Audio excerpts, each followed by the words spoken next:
Hey guys, Lord Naren White here, the Holy Ghost, the one true God. Back with you with the next video in my series reading The Adventures of Huckleberry Finn by Mark Twain.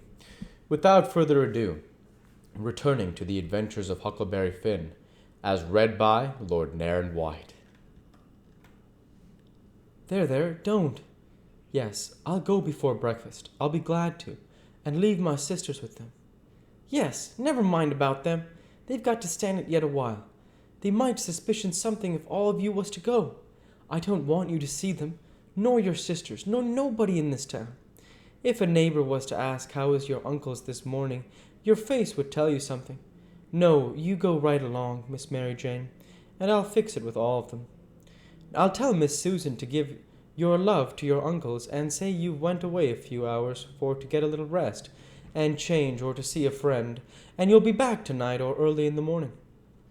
Gone to see a friend is all right, but I won't have my love given to them. Well then, it shan't be. It was well enough to tell her so. No harm in it. It was only a little thing to do, and no trouble, and it's the little things that smooths people's roads the most. Down here below, it would make Mary Jane comfortable, and it wouldn't cost nothing. Then I says, There's one more thing, that bag of money. Well, they've got that, and it makes me feel pretty silly to think how they got it. No, you're out there. They ain't got it. Why, who's got it? I wish I'd knowed, but I don't. I had it, because I stole it from them, and I gave it to you. And I know where I hid it, but I'm afraid it ain't there no more. I'm awful sorry, Miss Mary Jane. I'm just as sorry as I can be. But I done the best I could. I did, honest. I come nigh getting caught, and I had to shove it into the first place where I come to and run, and it warn't a good place. Oh, stop blaming yourself. It's too bad to do it, and I won't allow it. You couldn't help it. It wasn't your fault. Where did you hide it? I didn't want to set her thinking about her troubles again, and I couldn't seem to get my mouth to tell her what would make her see that corpse laying in the coffin with that bag of money on his stomach. So for a minute I didn't say nothing. Then I says, I'd rather not tell you where I put it, Miss Mary Jane, if you don't mind letting me off. But I'll write it for you on a piece of paper, and you can read it along the road to Mr. Lothrop's if you want to. Do you reckon that'll do? Oh, yes. So I wrote. I put it in the coffin. It was there when you was crying there, away in the night. I was behind the door, and I was mighty sorry for you, Miss Mary Jane. It made my eyes water a little to remember her crying there all by herself in the night, and them devils laying there right under her own roof, shaming her and robbing her.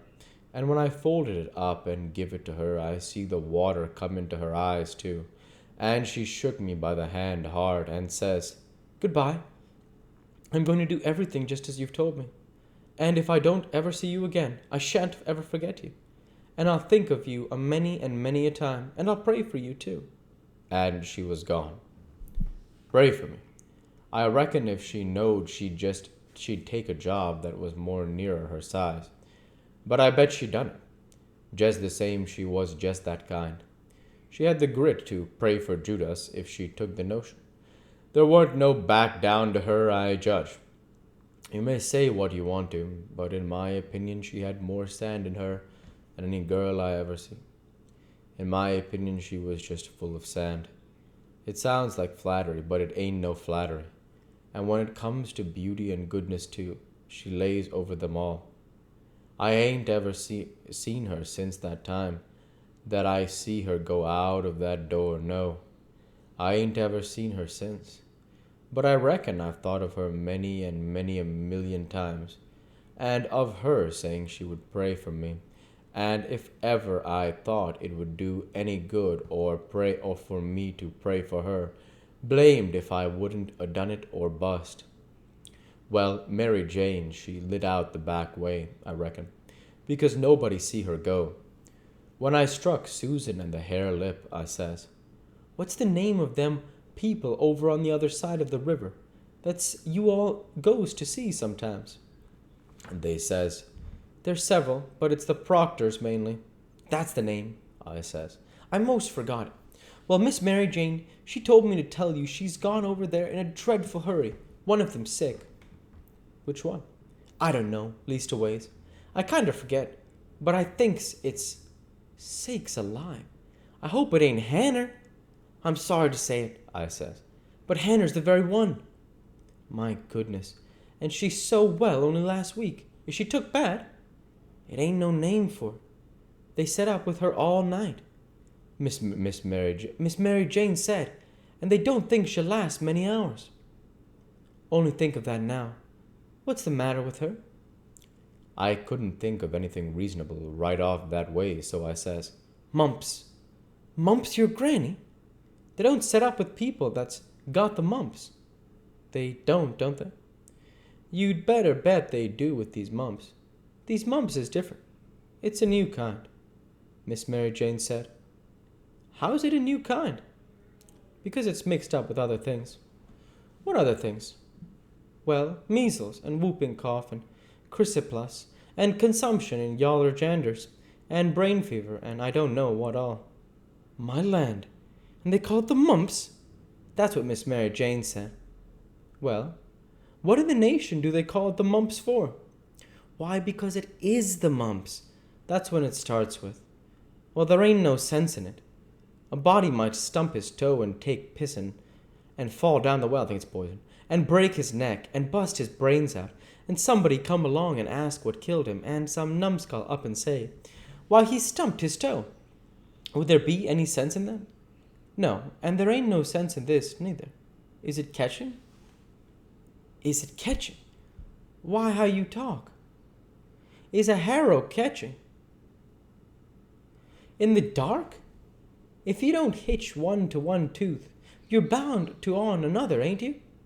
And you can't get away with that tooth without fetching the whole harrow along, can you? Well, these kind of mumps is a kind of a harrow, as you may say.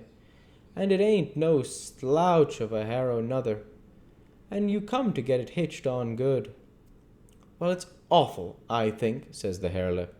I'll go to Uncle Harvey and... Oh, yes, I says. I would, of course. I would. I wouldn't lose no time. Well, why wouldn't you? Just look at it a minute, and maybe you can see. Ain't your uncles obliged to get along home to England as fast as they can? And do you reckon they'd be mean enough to go off and leave you to go all that journey by yourselves? You know they'll wait for you. So far, so good. Your Uncle Harvey's a preacher, ain't he? Very well, then. Is a preacher going to deceive a steamboat clerk?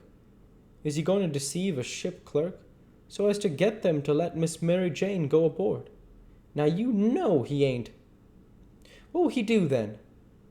Well, he'll say, it's a great pity, but my church matters has got to get along the best way they can, for my niece has been exposed to the dreadful pluribus unum mumps, and so it's my bounden duty to set down here and wait 3 months.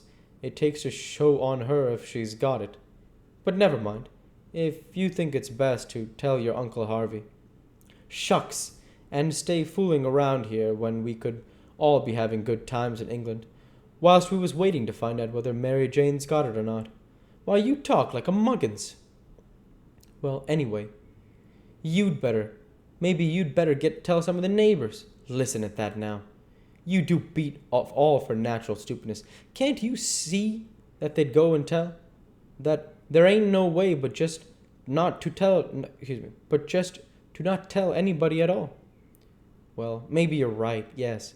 I judge you are right. But I reckon we ought to tell Uncle Harvey she's gone out a while, anyway, so he won't be uneasy about her. Yes, Miss Mary Jane, she wanted you to do that. She says, tell them to give Uncle Harvey and William my love and a kiss, and say I've run over the river to see Mr. What is the name of that rich family your Uncle Peter used to think so much of? I mean the one that... Why, you must mean the Appertops, ain't it? Of course. Bother them kind of names. Body can't ever seem to remember them half the time somehow. Yes, she said. You say she has run over for to ask the Appertops. to be sure and come to the auction and buy this house. Because she allowed her Uncle Peter would rather they had it than anybody else. And she's going to stick to them till they say they'll come. And then, if she ain't too tired, she's coming home. If she is, she'll be home in the morning anyway. She said, don't say nothing about the Proctors, but only about the Apthrops, which will be perfectly true, because she is going there to speak about their buying the house. I know it, because she told me so herself. All right, they said, and cleared out to lay for their uncles, and give them the love and the kisses, and tell them the message. Everything was all right now. The girls wouldn't say nothing because they wanted to go to England, and the king and the duke would rather Mary Jane was off working for the auction than around it in reach of Dr. Robinson. I felt very good. I judged I had done it pretty neat. I reckoned Tom Sawyer couldn't have done it no neater himself. Of course, he would have throwed more style into it, but I can't do that very handy, not being brung up to it. Well, they had the auction in the public square along the end of the afternoon, and it strung along, and the old man was on hand and looking his level piousest, up there alongside of the auctioneer and chipping in a little scripture now and then, or a little goody-goody saying of some kind, and the duke he was around goo-gooing for sympathy all he knowed now, and just spreading himself generally.